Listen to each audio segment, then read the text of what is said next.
大家好，我是黑手阿一。今天要聊一个很特别的主题，它可以让团队运行的很有效。主管去使用的话，它可以让会议运行的很有效。这东西就是引导。那我们今天很开心的邀请到一个特别的专家。大家好，我是 Frida。如果谈到引导呢，大家一定要认识的就是 ICA。引导其实是协助团队怎么样去做到更好的沟通。到底什么是引导呢？因为引导这个字有点模糊嘛。那我们一开始，像我一开始在学引导的时候，我一直以为引导就是引诱加误导，就是我心里面有一个想法，我是主管嘛，那我想让团队认为这想法是他们一起产生的，所以我就在会议之前就买一些暗装，跟他说我觉得这个很好，我觉得很棒哦，然后让他帮助我，然后把这个想法变成大家一起的目标，所以这个就是引导吗？不是，其实老板也可以有自己的想法。不是什么东西都需要引导吗？是的，因为通常老板身上有他的责任嘛，所以你有些框架你是不能被推翻的，就跟大家说清楚，这个是我们的前提，所以你的引导就用在后面，让大家讨论怎么做就好。所以如果说目标是可以讨论的，那我们就用引导的方式。是，但是如果是目标是没办法讨论的，我们就用引导后面的做法。是的。假设我们在一个会议之中，大家没有一个共同的频道在沟通。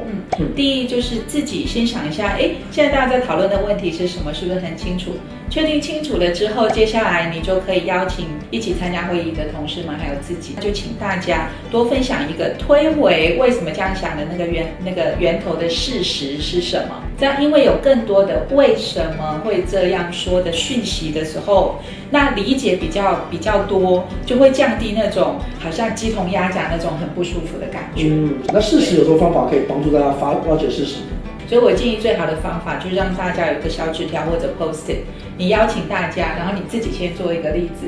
因为现在我觉得我们现在很多的想法很混乱哈，有点不确定我们现在在哪里，所以我想邀请大家把你刚才的观点再加上推回去为什么这样说，那个背后的事实就一起写在 post-it 上面。那你同步把它贴出来，大家会立刻就可以看到这么多想法背后是从何而来，那个背后的事实。所以就是说，问大家看到什么资料。你观察到什么样的发生，然后听到什么事情，让你产出这个结论，对，然后把它写在便利贴上面，对。那还有另一种情况就是会议上常发生的，就是我主管进去，然后我问大家有什么意见啦，然后就一片死寂哦。那这样子的情况下，可以做些什么事情？我想引导方面一个很重要的前提。一次问一个问题，然后要给一点点时间让大家想，所以有些时候有一点时间沉默是必要的。问题如果难回答，就需要给长一点点的时间。我有答案之后，我还要从我的嘴巴讲出来，这个时候会牵扯到安全度。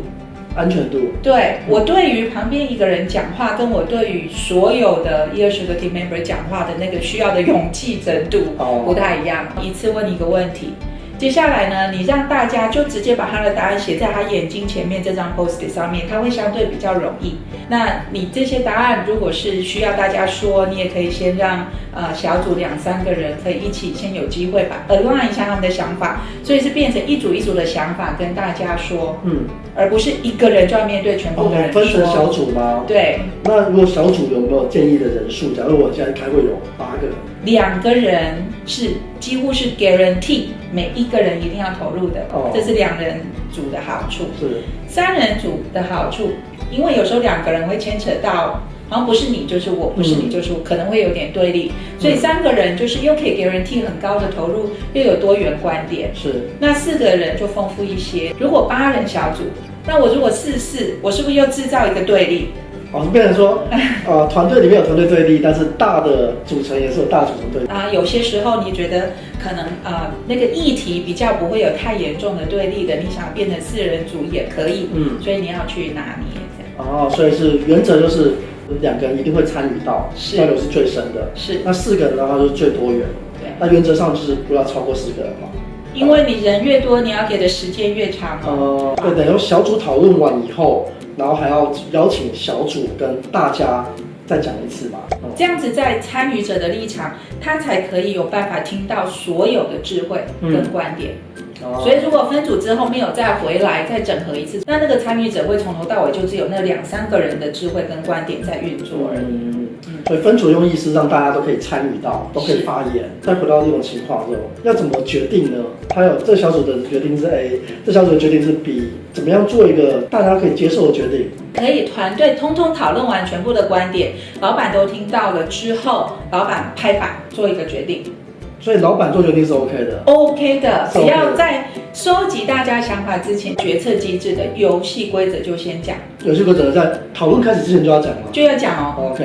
那很多主管哪怕要自己做决定，他也想要知道团队的想法先，这个很 OK 的。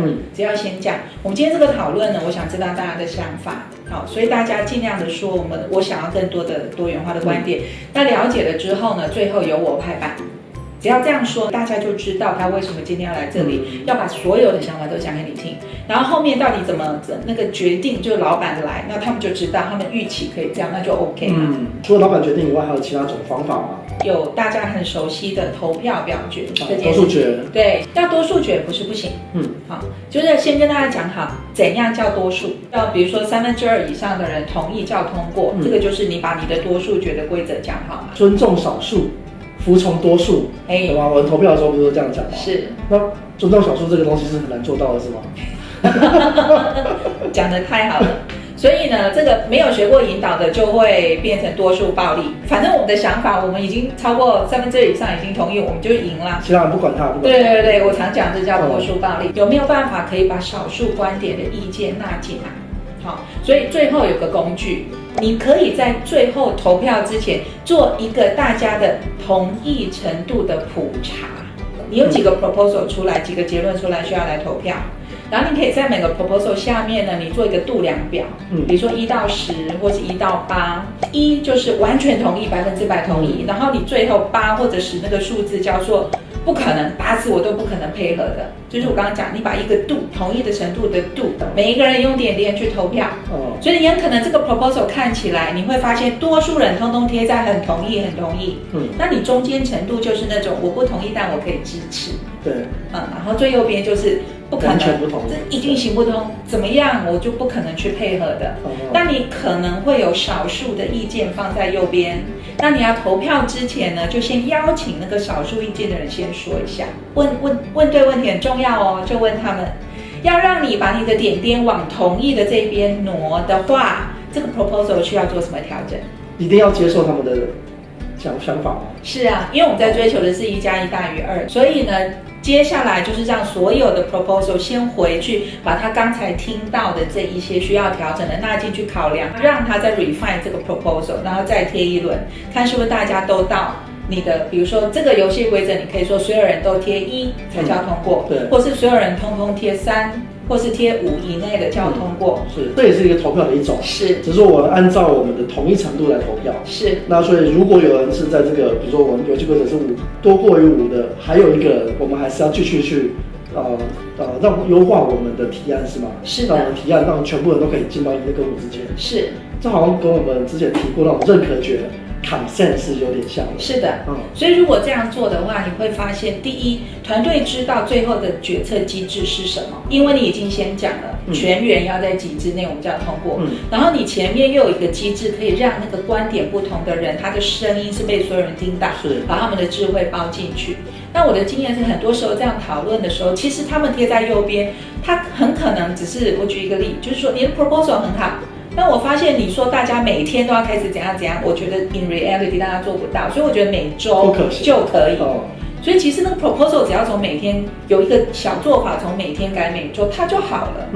所以不见得那个不同意是真的要推翻。我在实际上呢，跟大家分享这个案例，就比如认可决，就让大家有取得一个也不是完全的共识，到达一定的接受程度就好了。是。通常大家会问的问题就是说，那如果有人打死都不接受，那怎么办？我们就要一直等这个人吗？通常如果有这种状况的话，就是你前面大家在听见彼此那个提案怎么走到这里，大家的多元观点还在发散，要听见彼此的时候，有可能那一个人从头到尾就没有觉得他被听见。提案形成的过程人就是这样，我们常说那个 engagement 跟那个 ownership。如果这个想法是我们好几个人一起写出来的，我们是从那个不同的观点慢慢的去 align 出来，找到我们大家共同关注的是什么，然后找到一些做法，把我们大家想要的东西都含进去。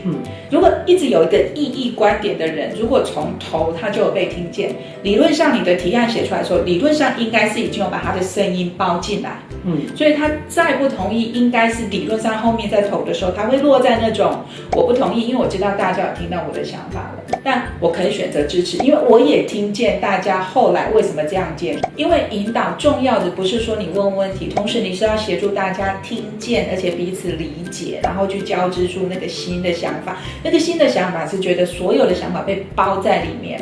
所以第一个就是说每个人要有发言的机会，是。那第二个是说每个人都要仔细的在听别人的提案，这样我们才可以交织出一个更好的提案。对，因为很重要的前提，我们可以不同意，但是我们可以选择支持。不同意跟支持这个概念有点模糊，可以多讲一点吗？这个部分对我来讲我很辛苦，但是我可以选择支持，是因为我了解这个全局。关心想觉就是 ORID， 是引导，它就是在使容易的过程。那怎么样去被看见的更容易，跟我表达的更容易？